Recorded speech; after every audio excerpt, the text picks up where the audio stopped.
Jejak sejarah kita, warisan bangsa. Halo Sobat Sejarah. Wah, nggak terasa nih, udah memasuki bulan September. Kira-kira teman-teman pastinya nggak asing nggak sih sama cerita sejarah tentang Indonesia di bulan September? Yap, betul banget. Peristiwa G30S PKI. Apa sih peristiwa G30S PKI itu? Tanpa berlama-lama lagi, check it out.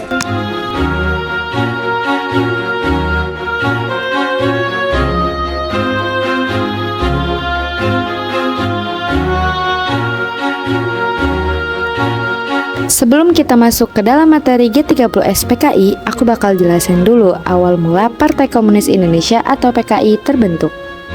Awal mula Partai Komunis Indonesia atau PKI berasal dari organisasi sosialis Belanda yang bernama Indische Sociaal Democratische Vereniging atau biasa disingkat dengan ISDV yang didirikan oleh Henk Snevely pada tahun 1914. ISDV menyebarkan pengaruhnya dengan menyusup ke dalam Sarekat Islam atau SI dan berhasil merekrut tokoh-tokoh muda seperti Semaun dan Darsono. Kelompok ini kemudian dikenal sebagai Si Merah. Reorganisasi dan kepemimpinan baru. PKI sempat terlibat dalam peristiwa Madiun 1948 yang bertujuan untuk mengambil alih kekuasaan dari pemerintah Republik Indonesia dengan mendirikan pemerintah komunis. Setelah kegagalan dan hancurnya PKI dalam pemberontakan Madiun 1948, muncul kepemimpinan baru di bawah kader muda seperti DN Aidit yang berhasil mereorganisasi PKI dengan strategi baru yang lebih moderat.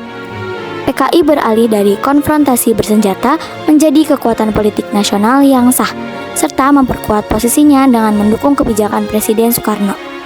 Pada masa demokrasi terpimpin, konsep Nasakom memberi ruang besar bagi PKI, namun memicu ketegangan dengan Angkatan Darat.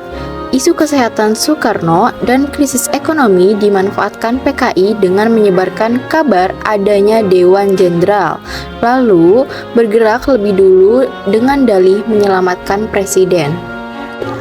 Pada malam 30 September 1965, pasukan gerakan 30 September di bawah Letkol Untung menculik para jenderal. Jenderal Nasution lolos, namun ajudannya Pierre Tendean tertangkap dan putrinya Ade Irma tertembak. Letjen Ahmad Yani tewas ditembak di rumahnya. Sementara Suprapto, Haryono, Esparman, Panjaitan, dan Sutoyo ditangkap hidup-hidup. Semua korban kemudian dibawa dan dimasukkan ke sumur lubang buaya.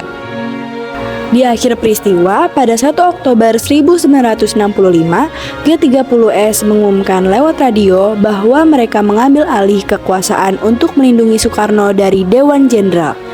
Dalam situasi kacau, Mayor Jenderal Soeharto selaku Pangkostrat memimpin operasi penumpasan. Pada 3 Oktober, ditemukan jenazah para jenderal di Lubang Buaya yang kemudian diberi gelar pahlawan revolusi. Wah, nggak kerasa udah berakhir aja nih ceritanya. Semoga apa yang kami sampaikan bisa bermanfaat ya untuk teman-teman semua. Sampai jumpa di lain waktu. Jejak sejarah kita, warisan bangsa. See you.